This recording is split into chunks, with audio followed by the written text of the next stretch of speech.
Welcome to Decision Space, the only podcast to take place right here between the turns in your favorite games. I'm Brendan. And I'm Jake. And we're so excited to be back here in the Decision Space with you all again to have this week what we talk about discussion to talk about signposts. But Jake, before we get into things, how have you been doing? I've been doing great, man. Had a very nice weekend playing some outdoor dexterity games and just had a great time. How about yourself? That's awesome. I'm doing really well. I've been played a bunch of games this weekend. Just felt great getting some cards to the table. Also, I've been exploring the Pokemon trading card game, just like the actual physical game, which I haven't looked at the modern version embarrassingly in far too long. And it's so interesting. But for a different day. Today, we're talking about signposting. But before we get to that, next episode, for our pre-planners out there, the people who like to play along and experience games before we discuss them, we want you all to know that you can plan your next turn for our episode next week, in which we're going to explore Grand Austria Hotel, a game that Jake loves and I'm terrible at. It's like one of those games, right, where the first time you play it, if you're playing with somebody experienced, they're just going to lap you. Yep. But then I find that the learning curve can happen really quickly. There's some really interesting systems in it. There's a really cool dice drafting action selection mechanism. And if you want to play Grand Austria Hotel, we definitely recommend checking out the implementation on Yukata. Which is an awesome website that Jake and I are always promoting in addition to Board Game Arena. Yeah. Not even a sponsor. We just passionate. Yeah, we'll just shill for free for Yukata. Yukata. Yeah. But people are going to get mad at us for saying Yukata all the time. But yeah, whatever. We apologize. Yeah, we apologize. Awesome. Well, I feel like one of my favorite things about the What We Talk About episodes is it allows us to jump really quickly in. And sometimes Jake and I, when we do these episodes, we focus on, something, a topic that is maybe less specific or less about defining an idea or a concept. And sometimes we dive right in and try to discuss a concept or an idea that we use in our discussion and the way that we talk about games and their decision spaces. And this week is exactly one of those episodes.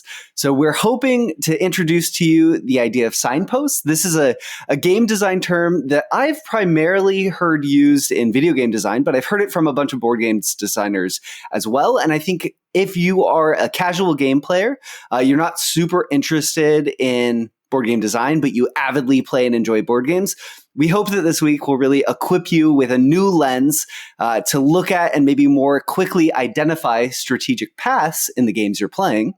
And if you are interested in design, well, we're going to pull the hood up and maybe talk about some of the tricks that game designers use to get players walking, running, diving in the right directions in their game spaces. That sounds great. I can't wait to get started. I feel like I'm going to learn something here today. Let's hope we both do. I feel like generally with these episodes, it gets us going in the right direction when we can talk with each other. And that's really what signposts are. So Jake and I are going to broadly define signposts at the beginning of the discussion. And then hopefully by the end of the discussion, we'll all, including you, listener, will have a more direct and concrete idea of exactly what we're talking about, as Jake and I have been trying to directly tease out what fits under the category of a signpost. But loosely, signposts are mechanics, scoring conditions, even game pieces that direct the player down a strategic path. They're literally little signposts that the designer places in the game to sort of say, oh, maybe you want to go this direction in the decision space, or maybe you want to go that way. Run over there and see what the decision space will do to you and maybe pushes players in the right direction. Yeah, I think that's exactly right. Just something that clues you in as a player about something you might want to be doing in the game. And from that little leaping off point, all of a sudden you feel as though you're having a more strategic experience as opposed to doing something, that feels more, random or aimless. So a very important tool in the designer's arsenal, and something that even if you're not perhaps aware of, you probably are subtly picking up on as you play your favorite board games. Yeah, definitely. And I think Interestingly, we've talked a lot on Decision Space about how sometimes in games, when you really understand the game, you will be presented with lots of choices that aren't really decisions that you have to make. So there will be a very clear path through the game, and maybe you have come to that by following signposts in the game, or maybe you've just played the game enough that it's clear to you what direction you needed to go. Right, so there's a game that doesn't have a lot of signposts, but you've just played enough that you know the path through the game, the strategic path to get you to the end point. Or maybe you've played games where you've gotten to that point without having to follow a signpost. But in general, I think signposts are ways to help players feel like they're making meaningful decisions also. So Jake and I this week, we have some friends of the show, and we always want to try to bring in other perspectives and thoughts when we reach out. So Jake, do you want to sort of kick off maybe the designer's mind mini segment? Sure. Yeah. So I guess to preface this, I sent my friend Jamie Stegmeyer of Stonemaier Games a message earlier today. I was like, "Hey, Jamie, I'm going to be recording a podcast in a couple hours. I wonder if you have a few seconds to answer a prompt about signposting." And he was kind enough to reply. So I just wanted to sort of read that out, and maybe we can talk a little bit about Jamie's philosophy, with the caveat that this was a short kind of turnaround. Anyway, so Jamie says, "Well, I haven't used the terminology. I like signposts and guideposts. I think about signposts quite a bit. I want players to choose their own strategic paths, but have little elements of variation that nudge them in different directions, both for guidance when they're trying to figure out what to do and to encourage a diversity of strategies. I would say that letting players find and choose their strategic path is fairly important to me. My preferred approach is to offer a clear-cut overall goal, e.g., have the most coins, and show player a bunch of different ways, some static and some variable, where they can obtain the thing they need to achieve that goal."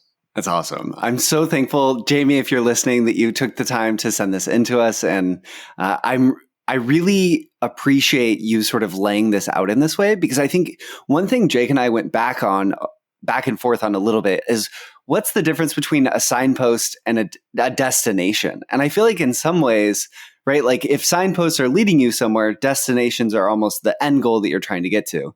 And in some ways, what I'm hearing, Jake, from what Jamie's saying here is the way in which Jamie in his design thinks about signposts or guideposts are different paths that could get you towards an ultimate end goal, and offering the player those different paths all to that one final destination of maybe like a victory point payout or something like that. And I don't think all games function that way, but it's really interesting how Jamie emphasizes in his games, he wants players to feel agency over the paths they take and the decisions they get to make on how they get to that destination following the signposts.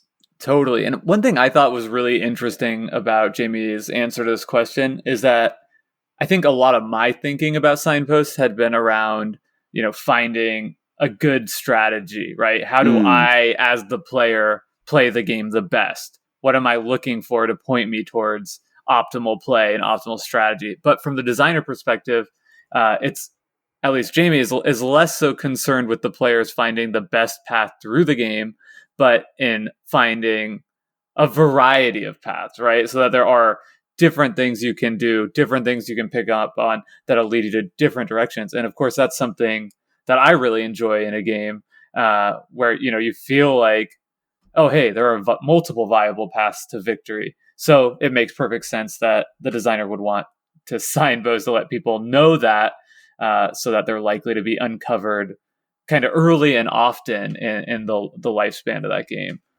Yeah, it's very interesting. So often, I feel like there's this way in which people think about and talk about games sometimes, in which people suggest that like strategic paths just happen within games or game systems. And I think that can happen in game systems depending on their complexity. What do you mean by that? So, like the designer isn't aware of it and it's like emergent through play? I think that there's that perspective exists a lot, that like game design is just like creating systems and then they interact and then magically strategic paths come out of them. And sometimes that definitely happens, especially with really complex game designs that are focused on sort of multiple emergent systems interacting. But I think a lot of times strategies are designed. A designer had to sit down and say, I want a path to exist here. And I think what Jamie's saying is, I want a path to exist here and here. And some games, I want this path to be less of a direct path and maybe riskier depending on the variable paths. If the paths are shifting, in Jamie's words, what does he use? A variation that nudge them in different directions. So I think what Jamie's really saying is maybe I'm going to lay out a bunch of signposts, but I'm going to shift the environment from game to game and what that will look like, which I think then the emergent decision consequences are players have to evaluate in any given version of that game with these variables, which path is the correct path. So path identification becomes the game. But oftentimes, I think signposts are interesting because they're designers intentionally saying, we built a strategy, just look down this path and see if you can bring those pieces together. And sometimes they might be there, and maybe sometimes the signposts lead you a little astray.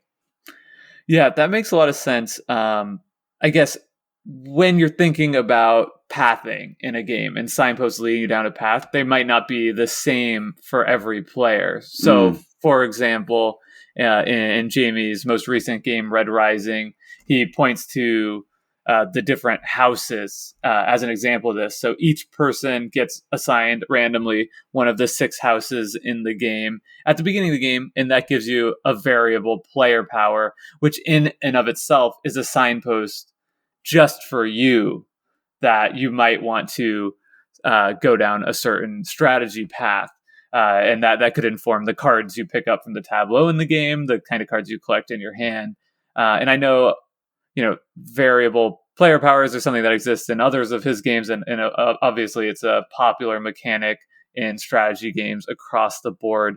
So I think that too is like an interesting way to infuse signposting to the player, but also infusing that variety of strategic paths. Like if you want players to explore, different players to explore different paths in a game, there almost is no better way of doing that than giving players slightly different starting conditions. Yeah, like starting them in completely different places or allowing them to take slightly different paths just based on the actions that they can take in the game.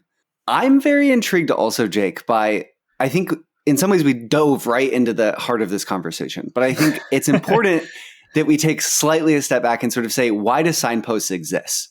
And I think the answer to that question is complicated because in some games are completely signpostless games.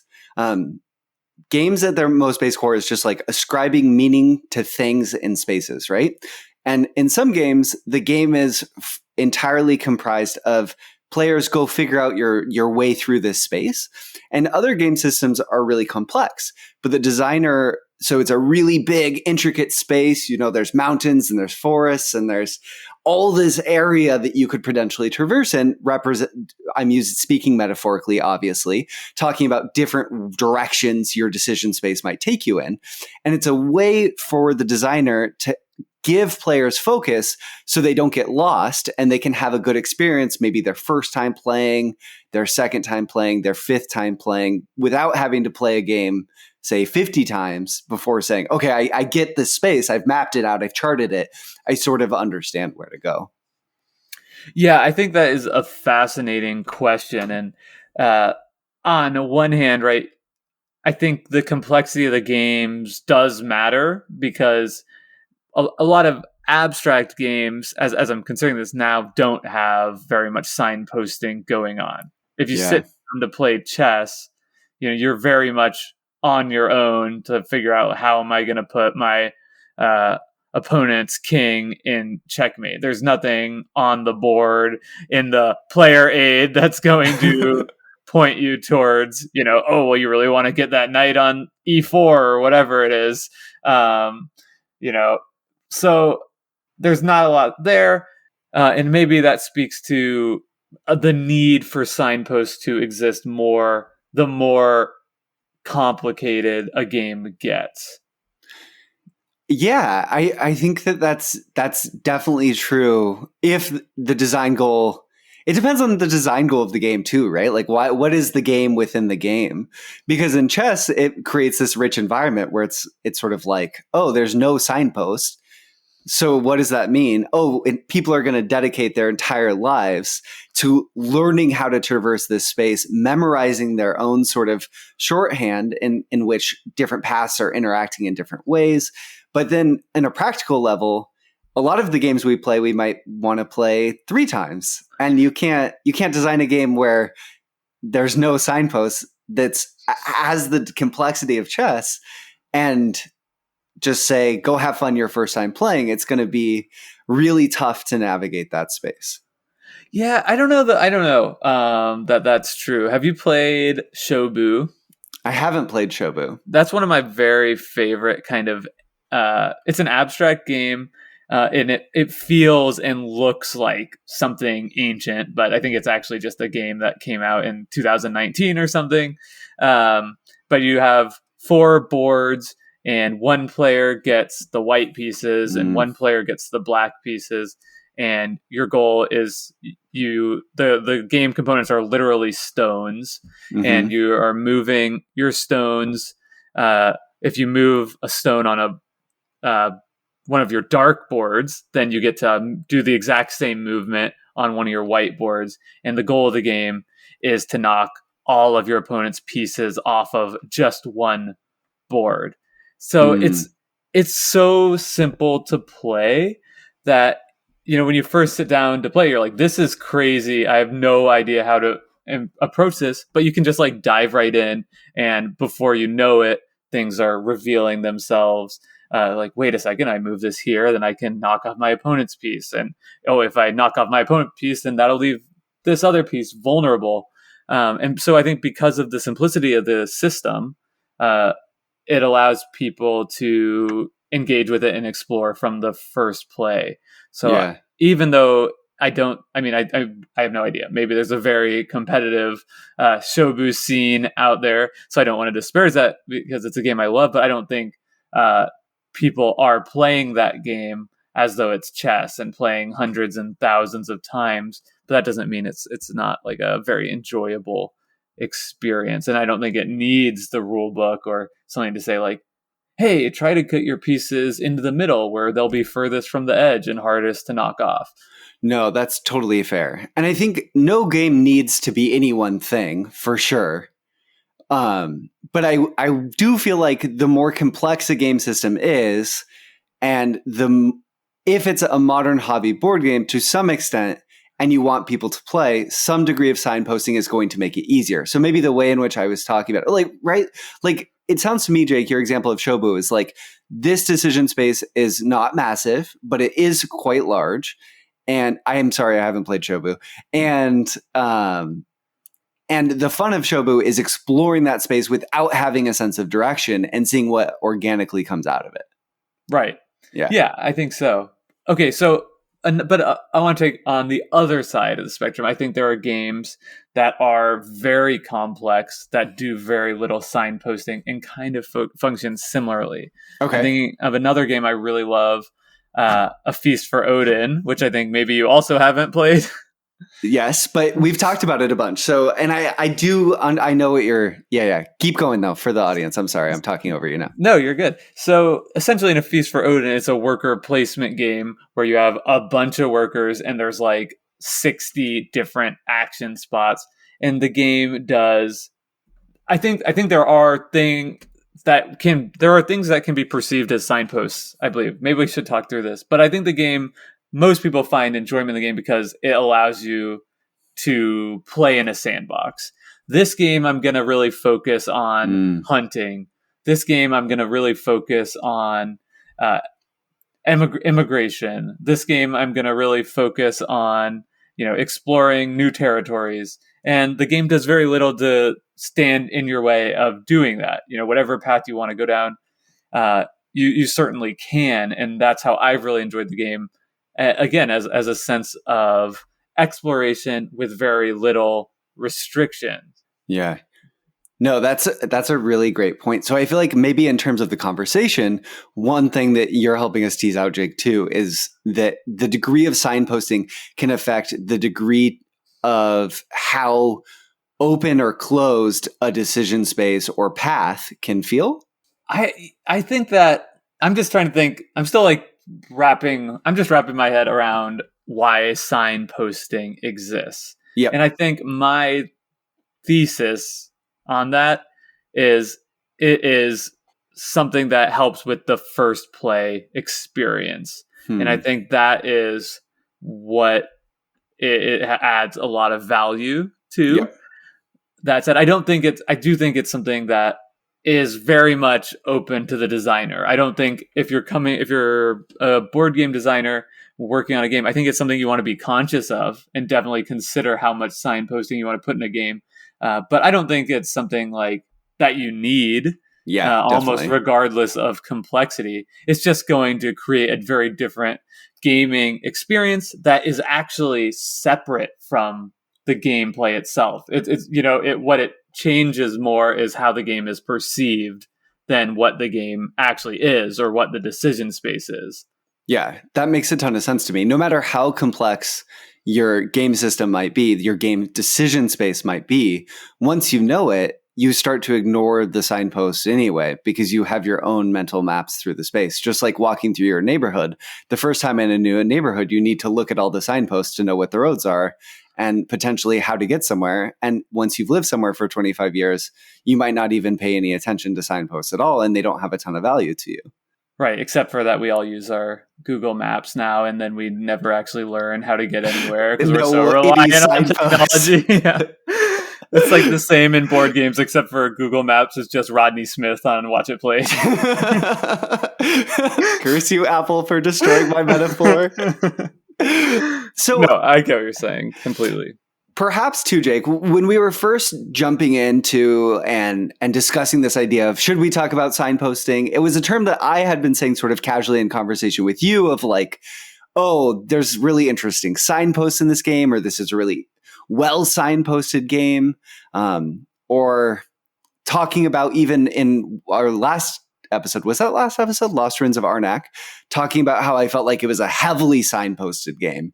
And so much of those systems were sort of like just saying short-term goal, just get to this point. Short-term goal, get to this point. Like it was signs almost leading you down the whole path. And that gave that game a really unique feel that I liked, that I felt like worked with some of the variability and randomness in some of the like systems, which surprised me based on it being a traditional Euro. And I think that the amount of signposting really helped that.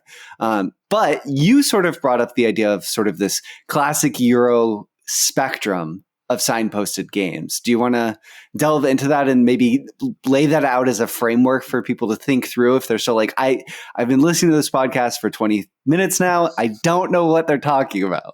Yeah, I think that's fair. And I wanted to tease this out further because I think there are still some things where I'm like, is this a signpost? Like, do we just consider, before we started recording, I even said to you, the more I think about signposts, the more I start to think like everything in a game is a signpost. And if that's the case, then nothing is.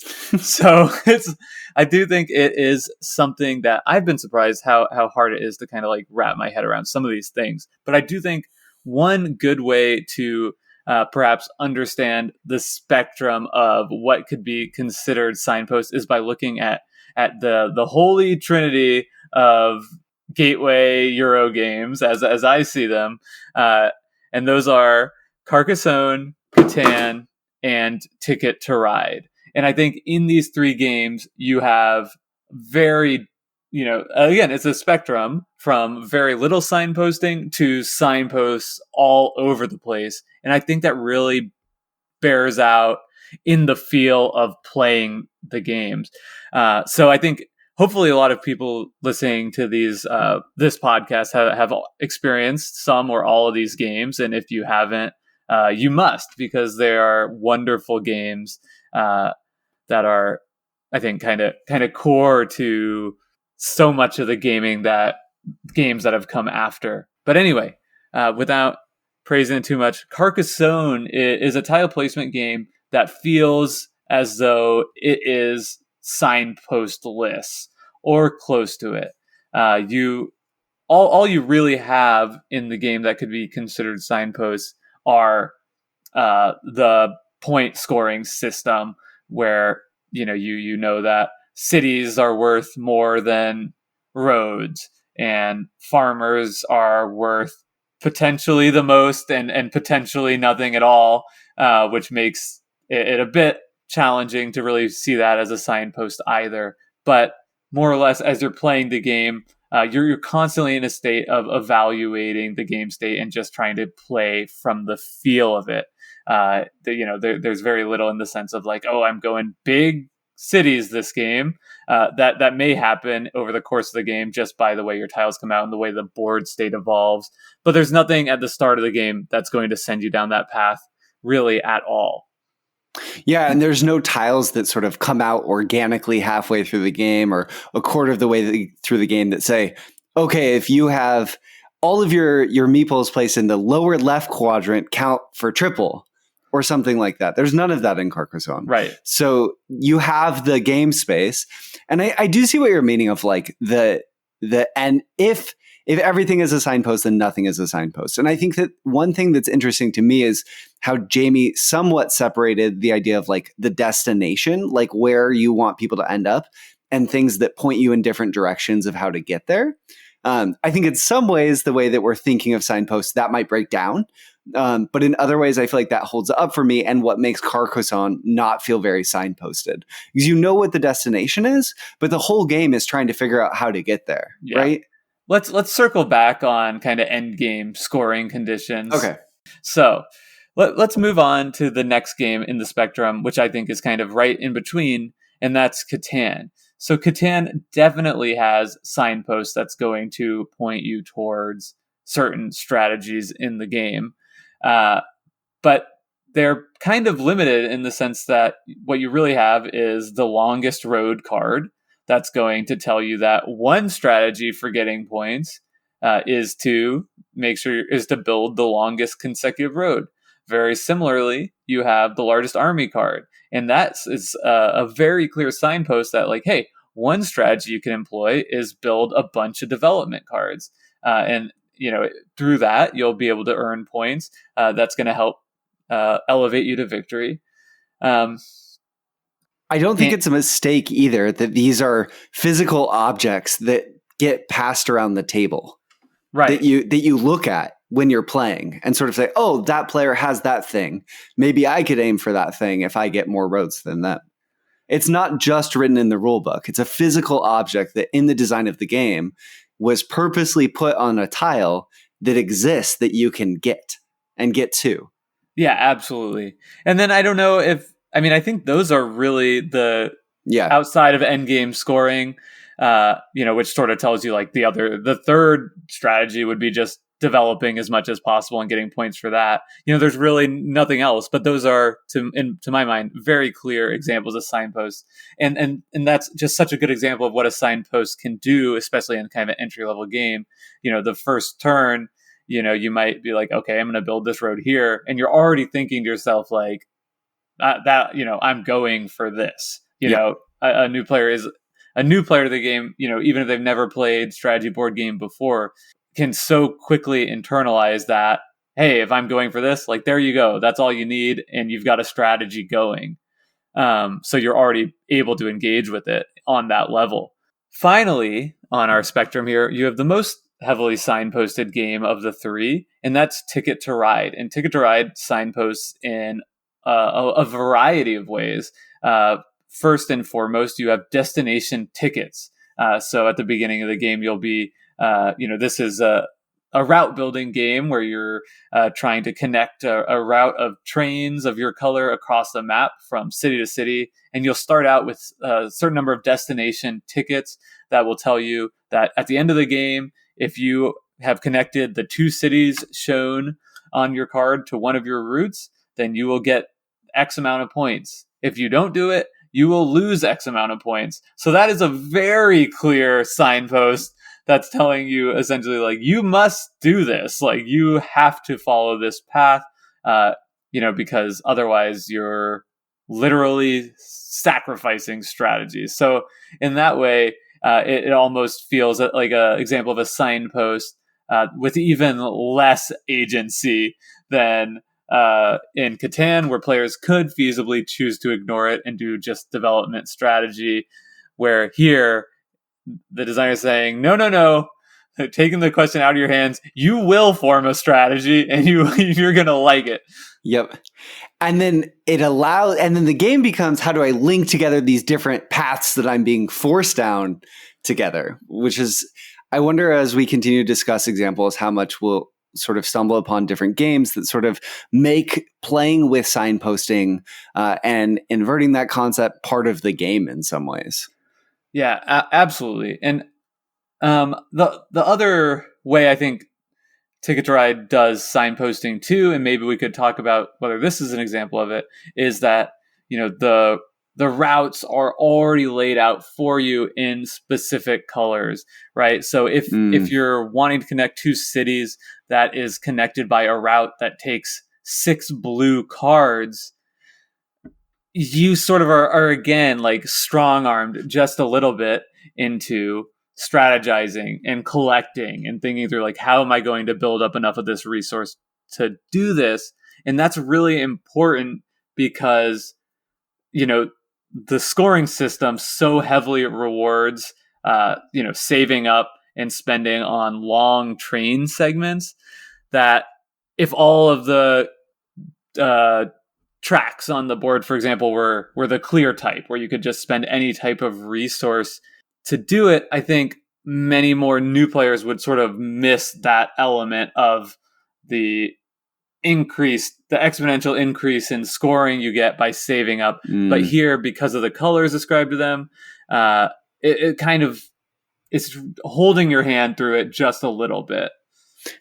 And even informs like the way in which you're going to take cards, which is sort of exactly the point you just made too. Like, oh, I know which cards I need to be drafting because literally I can look at the board and my signpost says I take blue.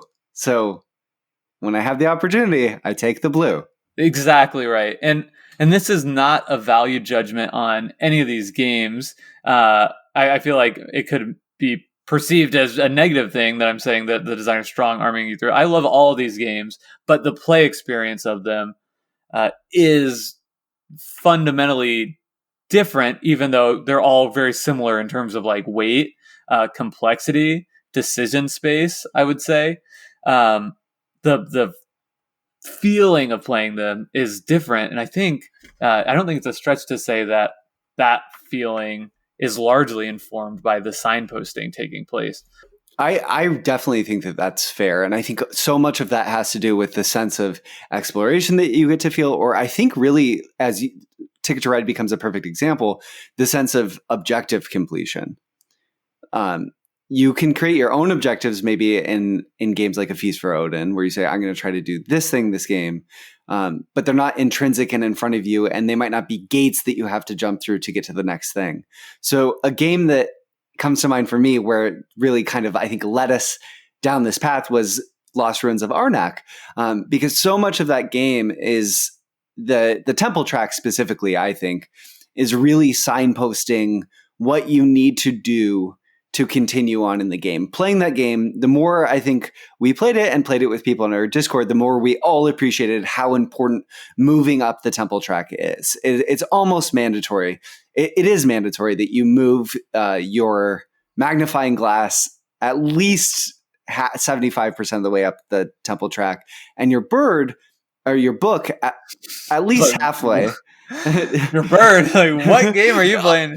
On the bird temple. The board that is that specific one that we've been playing a lot. But I think that Lost Ruins of Arnak is a great example of being, that side of the board feels like a really specific path with lots of signs that are really gates. So it says, oh, you got to this sign, and if you want to get through this gate, pay me 2 arrowheads, and then you can move on to the next part of the path, literally. And I like that because it gives you direction in the actions that you take elsewhere and focusing on what you want to accomplish for your turn. Whereas if you didn't necessarily have those things, you wouldn't know what direction to go down. And that's a really specific example because those signposts are literal costs that you have to pay, right? It's like the most literal version that like, get this to do that. And it's not always, I think, going to be that direct, but I think it's a good analog for what happens a little bit more abstractly in games that aren't as heavily signposted.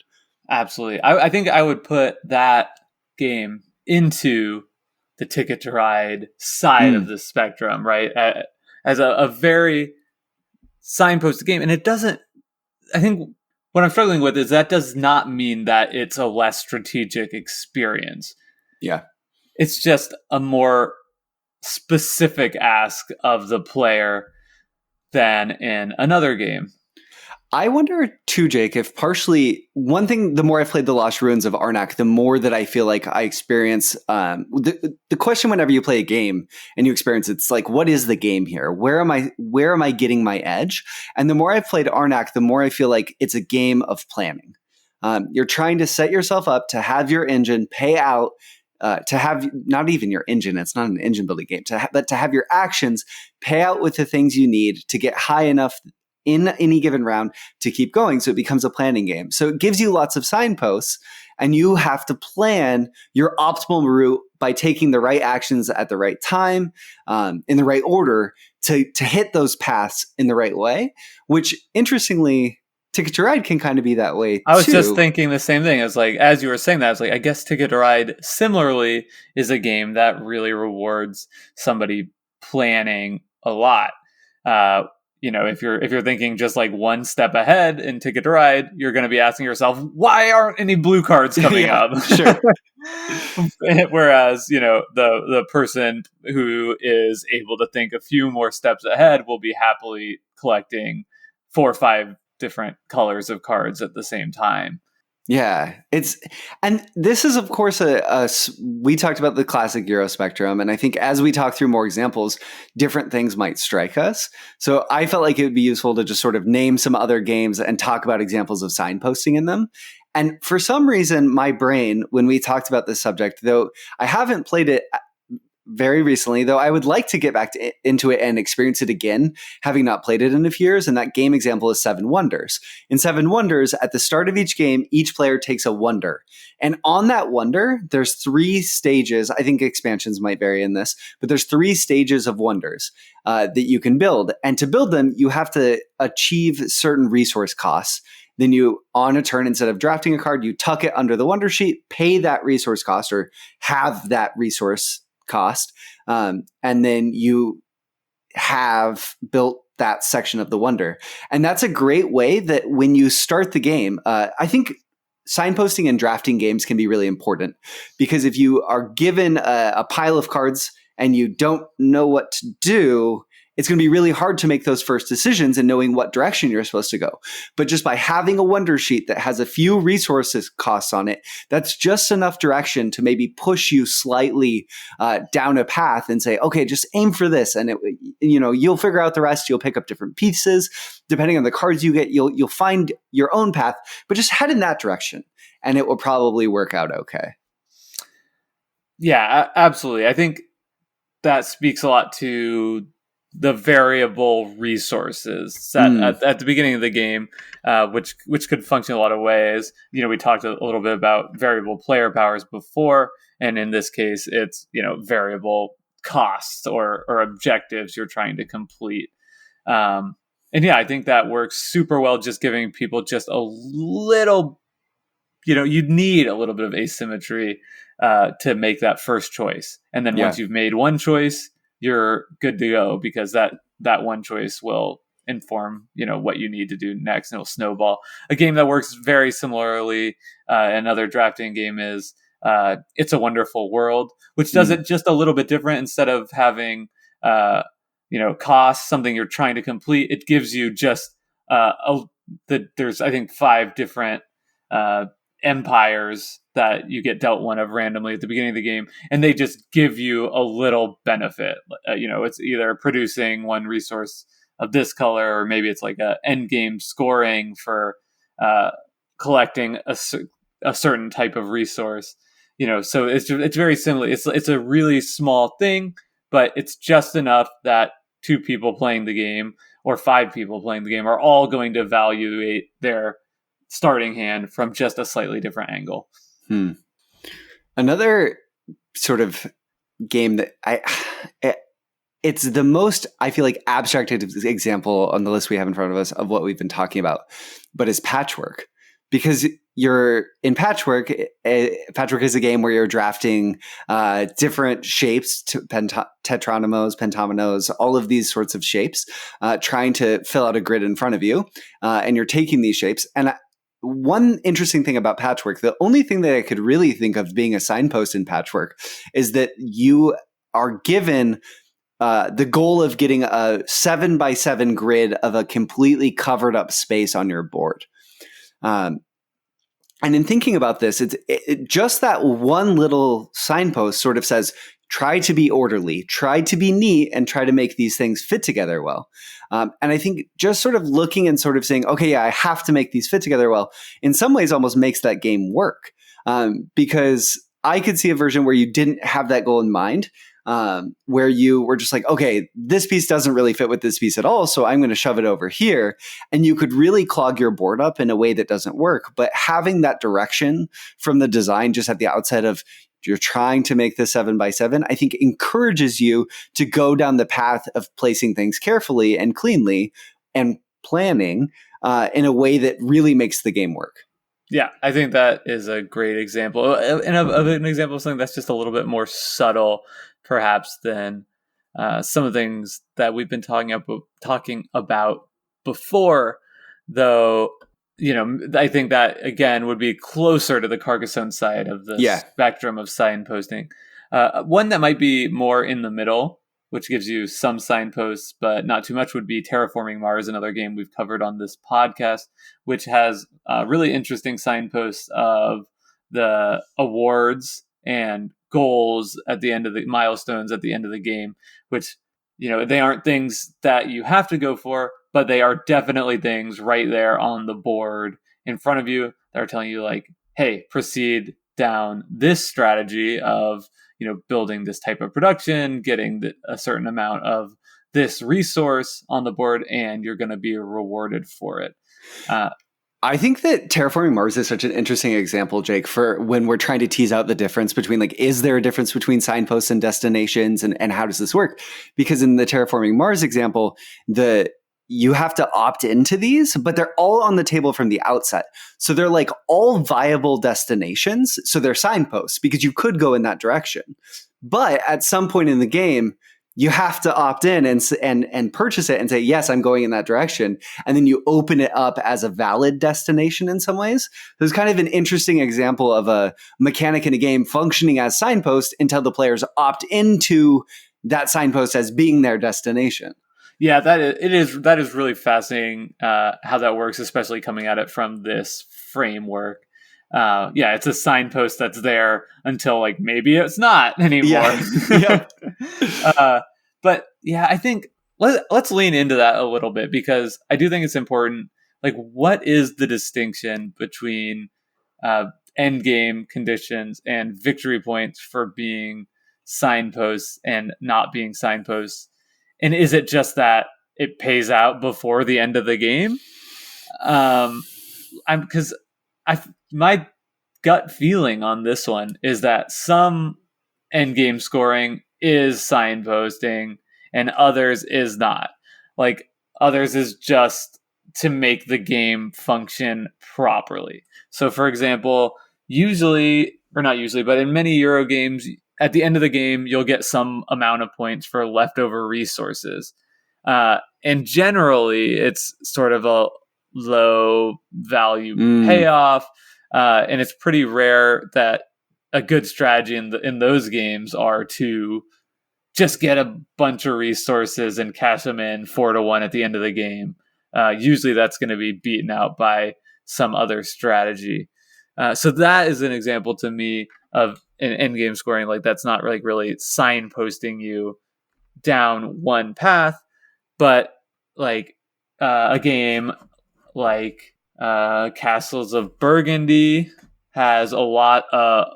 I would say that's a game that does have a lot of signposting in different strategies, but they're almost all related just to straight up victory point scoring.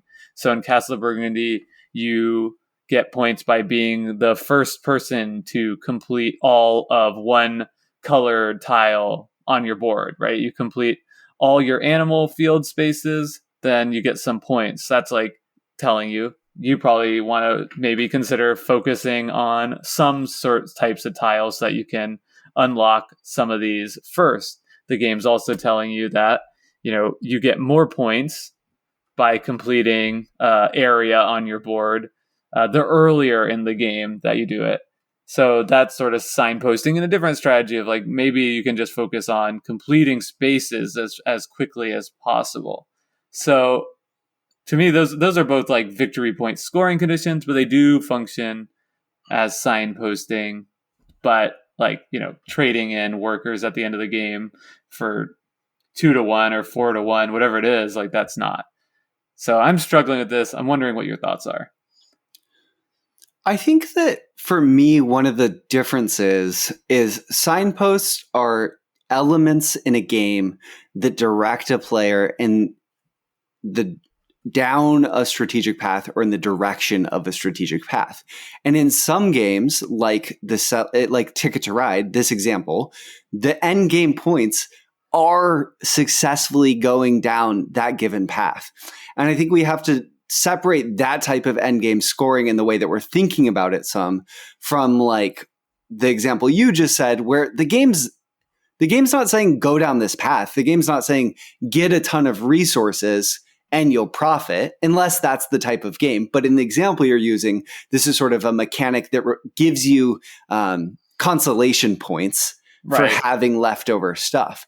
So I think the difference between those things is that when you sit down and you play that sort of game, you might look at it and go, oh, it's actually telling you the opposite. It's saying I'll give you points, but it's juxtaposing the paltry amount of points that it's going to give you for leftover resources to foil with or juxtapose with the other point options on the board and give you a metric by which, as a player, you can understand how valuable going down a certain path might be, given the energy you have to exert to get down it. So I think for me, that might be the difference. Or I'm curious what you think of this difference too, Jake. And it's very subtle. A lot of what we're talking about are like very subtle differences. And I think partially it's because that we're sort of new to thinking in this framework. But in Kanagawa, a game we covered in the very first episode of Decision Space, and a game that Jake and I both enjoy, I feel it's a fairly heavily signposted game, but you can also just get points for drafting cards. Certain cards will just have points on them. And those are endgame scoring conditions. Get this card, get a point. But it's not giving you strategic direction. It's not informing your other actions. It's just something that is good for everyone equally, and it's good to do. But it's not going to change your behavior, except for maybe getting one of them. But there's nothing in that game that says, get a density of these things, and then I'll reward you more. So it doesn't say that. So then to me, that's not a signpost. It's just a way to pick up a little bit of an edge on the way following one of the other signposts in the game. Okay, but what about the fact that you get points at the end of the game for your longest string of consecutive seasons? Well, I feel like that's a signpost. But that's just end game scoring condition. Like there's nothing else in the game that tells you to do that, aside from the fact that you just know at the end of the game, you're going to get points for your longest consecutive string of season cards. Yeah, that's interesting. Though there are rewards that pay out potentially with storm clouds, these wild sort of tokens that you can put on to extend your path. So the game does say, if you do this thing, maybe you want to do this thing at the same time. Kanagawa is a game where the end game scoring conditions are variable in that they allow players to opt out of how far they go down a given path. So like, as a quick example, let's say my goal is I can get 2 buildings of the same type, and I've gone a little bit down that path, and I could take the scoring, but I can never get the scoring for getting further down the path. So I feel like, Jake, one interesting thing about what you just said is we're in the blurry in betweens. I totally am with you, but I feel like that's a signpost in that if I'm playing Kanagawa and I'm going for one of the signposts, the major signposts of the sort of scoring tokens, and I have the chance to opt out, it's sort of encouraging me, okay, opt out and focus on drafting these instead, because that's going to net you more points. So abandon focusing on those signposts and focus on this signpost instead. So I feel like, maybe one difference, I'm just talking out loud here. I guess that's the point of a podcast. Maybe endgame scoring, one difference is that signposts help inform your behavior throughout the game based on your position. So you can't always like see a sign. I don't know. I don't know. Do you want me to tease out the idea? No. I'm just like, now I'm even more confused than we started. The more I think about it, the more it's like, there's nothing in games that inform the decisions you make in the game as much as end game scoring conditions. But I think that we're talking in such abstracts, but what about things that make you focus on strategic directions, right? Sometimes you make a decision in a game that tells you have to go in this direction versus something that you're not focusing as directly. And I feel like that's what a signpost is. It's saying, focus your efforts, focus your actions, focus your ability to manipulate the systems in this game in this way and see how that works. Yeah, that's interesting. So I think I can get on board with the idea then that maybe I'm misreading you, but would you then say Castles of Burgundy is a game without signposts? Because it is pretty abstract. And I would say like everything is so equal that there's nothing that's really saying like, okay, like it is a viable strategy to focus on this. I think some signposts in some games might point you down a path for an entire game. And some signposts function more as short-term goals. So I think for me in the Castles of Burgundy example, we were playing a game earlier. And when you fill in all of the tiles of a specific color, like you mentioned, you'll get points for that. So it doesn't, getting like a couple, the 2 mines tiles at the start of the game, that's a signpost. Go get the mine tiles early. Or maybe I had a castle tile, a green one, very easy to fill in generally because there's only a few on your board. So early on, I felt like the game was pulling me in the direction of like, maybe you want to try and fill in this green tile early on. But ultimately, I don't think Castles of Burgundy is a very signposted game, but I think there's a couple emergent sort of signposts that might pop up that help you go in a direction and feel some sense of confidence in the choices you're making. I think we get ourselves into trouble, though, using that definition, because that is almost saying to me, like anything in a game that allows you to make a heuristic decision is a signpost. And I'm not sure that's the case, right? Because in that case, it's like, everything is a signpost. Right, exactly. That's what I'm saying. Like, if that's where we go, then everything is signpost and nothing is. Like, okay, like, I rolled a 4 and a 3. So that is signposting me to, like, see what my options are for taking a tile with a 4 or placing a tile with a 4. You know what I mean? I think like, so maybe that is directing my decisions almost in the same way that the end game scoring is, because both things are intrinsically tied to maximizing my end game points. One through efficiency and one through like, the efficiency of getting the majority tile first. Yeah. I feel like maybe it's centering around planning and focusing your efforts. And that's the distinction from like, I got an input and now with that input, I'm going to make this logical choice because it signposted me in that direction. It's not giving you a momentum of choices that you're building towards and pushing you in a direction. What if we said, how's this sound to you? Just throwing this out there. Do signposts have to be something that tells you a specific strategy is viable? I think if we focus on that is a lot more useful than saying signposts are things that help you make tactical decisions on your turn. Yeah, that's very interesting because I feel like with a lot of the examples that we gave, that makes total sense to me. But one game that I wonder then if it inverts and flips our if our perception of that game changes is the Lost Ruins of Arnak. Does then the Lost Ruins of Arnak count as a signposted game if those tactical inputs don't actually function as signposts? Because they don't really inform a core strategy. I would say that the signpost in Lost Ruin of Arnak, as I kind of mentioned on that podcast, is the fact that that temple track takes up so much of the board, so much real estate on the board. Yeah, I think that to me is the signpost. Is the signpost that's telling you as a player you need to focus and pay attention on this because it's almost half of the game.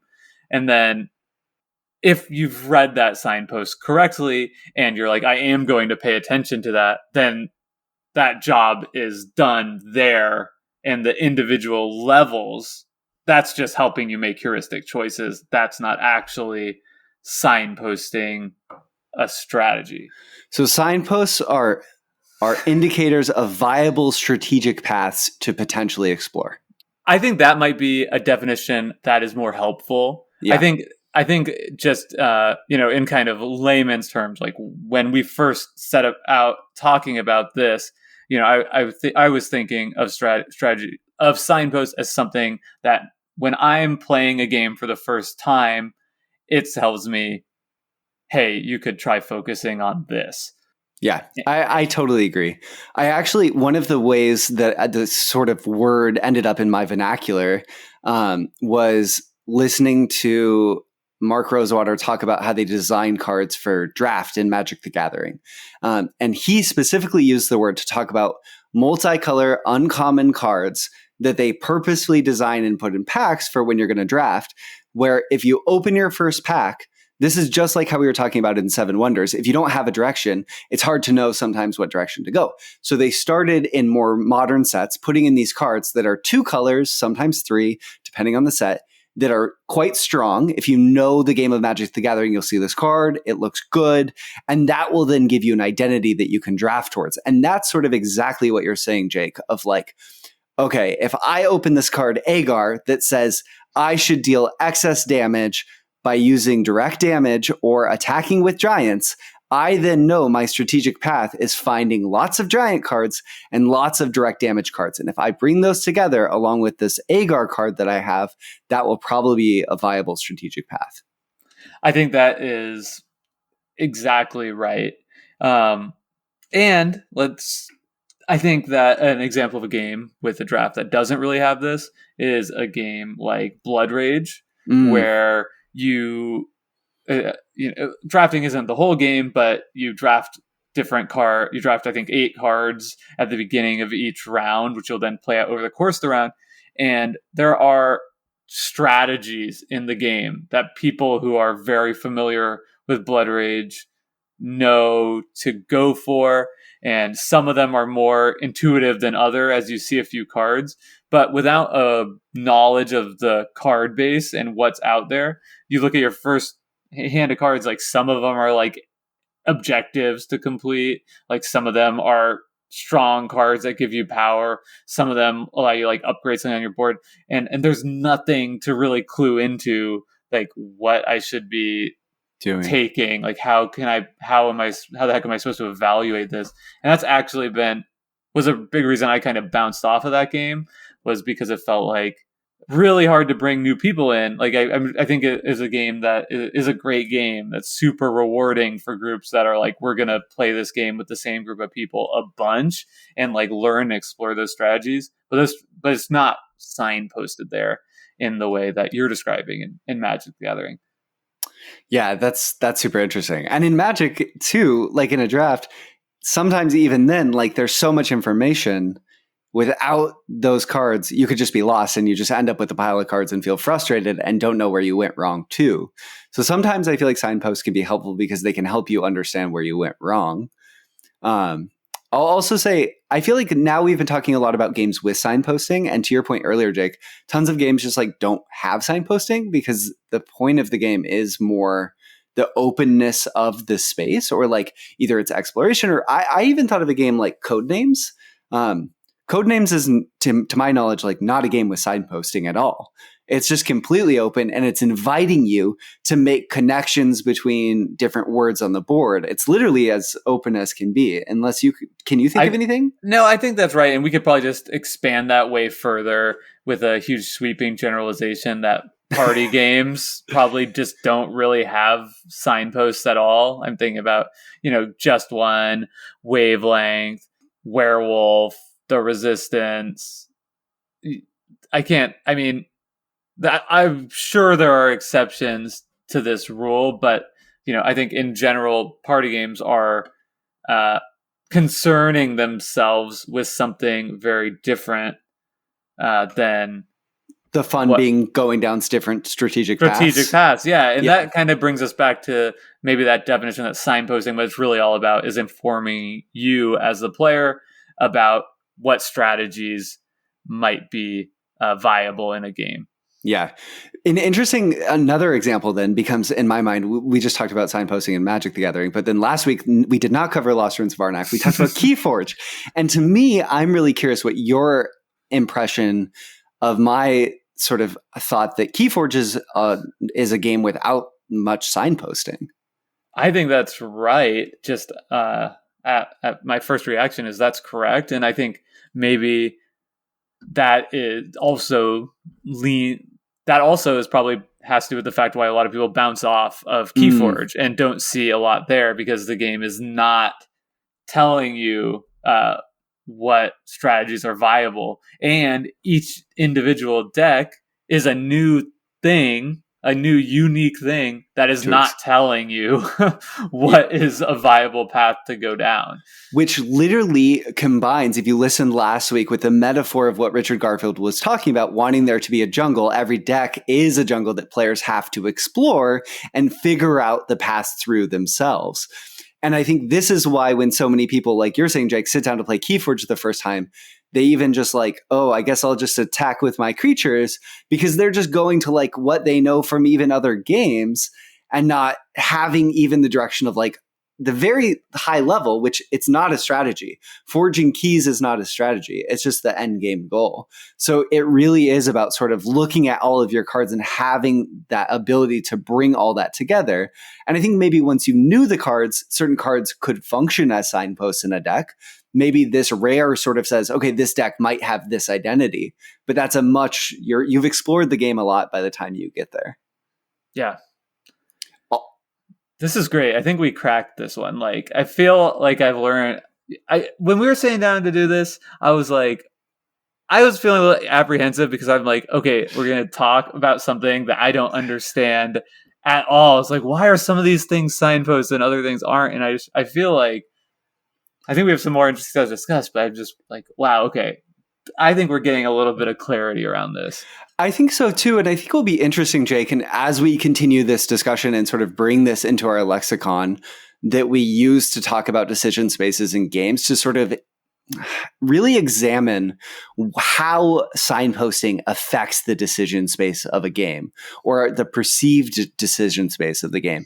And so often we've said that the perceived decision space of a game is the decision space of the game as you're perceiving it, right? So like, that's important. And decision spaces change the more you play them. Tic-tac-toe is a game to kids who don't know how tic-tac-toe works and is not a game to us. And that exact example plays out on a much larger scale, with us understanding unsolved, complex, modern games, or like on all these sort of scales, and thinking through how signposts can affect how decision spaces function and make us feel, I think will be really interesting. I think so too. And I do think it'll be an important framework to layer on top of everything else we're sort of working on and grappling with, because it does influence so much the texture of the decision space, as you're saying. When we started this podcast and talked about decision space, like, we knew that there was more to it than just how big or small it is, right? And that different games of similar size and scope, have a different tenor to them. They feel differently to exist in that decision space. And I think signposting definitely is something that plays a large role on that. And even thinking back to Arnak, I sort of said in my Turbulence that it was a game in which some people might not like it because it feels like no matter what you're doing in that game, you have to do the tempo track and something else. It's sort of a means to the end, and that might wear thin to some players. I think that has to do a lot with the fact that I perceived it as such, even in a limited amount of plays, has to do with that signpost that the game is just there yelling at you, hey dummy, you have to do this. And that doesn't mean it's not satisfying. It is a very fun game, a very satisfying game to do the both and with whatever else you're trying to accomplish, to make your way up that track. But it does confine you in some ways. Definitely. And then to tie things back to next week with pre-planners, I feel like Grand Austria Hotel is a game where there's just signposts everywhere, and I don't know which ones I'm supposed to follow and which one I'm supposed to look at. And I think part of the game might be interpreting the signposts you're surrounded in with the dice that are telling you could go in this direction or that direction. And I, as a player, feel lost in that decision space as I look across all over the board, not knowing what sign I should focus on. Totally, yeah. It'll be an interesting discussion, and to bring this in there, because I'm already thinking are these signposts then? But I do think we'll have a lot to talk about in that respect. So come back next week for the next episode of Sign Space, a discussion about the signposting in games. Yeah. I hope you enjoyed this conversation, and as always, we would absolutely love it if you want to continue this conversation with us. I think very clearly, perhaps more clearly than in any other episode, this is something that is still evolving on the fly. And we know that you have a lot that you can contribute to help us all sort of understand this better. So that discussion is taking place in our discussion space on Discord, which you can find in a link to in the description of this podcast. Also on Twitter, where you can follow us at Decision Spa and get cozy with us there. That's at Decision SPA. And if you don't like interacting with either of those medias, but you are a pure and ardent fan of Board Game Geek, we post all of our episodes on a blog. We don't get a ton of interaction on those posts, but Jake and I look at them. We're excited when we see thumbs, and we're even more excited if we see comments. So if you don't want to hop into the Discord, but you do want to share your thoughts, be on the lookout for our blog. It's just called Decision Space, and this will get an entry just like all of our other episodes. And if that's a more comfortable space for you to discuss, we're excited to talk to you there. Yeah. Well, thank you for staying with us to the very end, and we will see you next week. Bye. You are now exiting the decision space. Thanks for listening. Please take care and enjoy the rest of your game.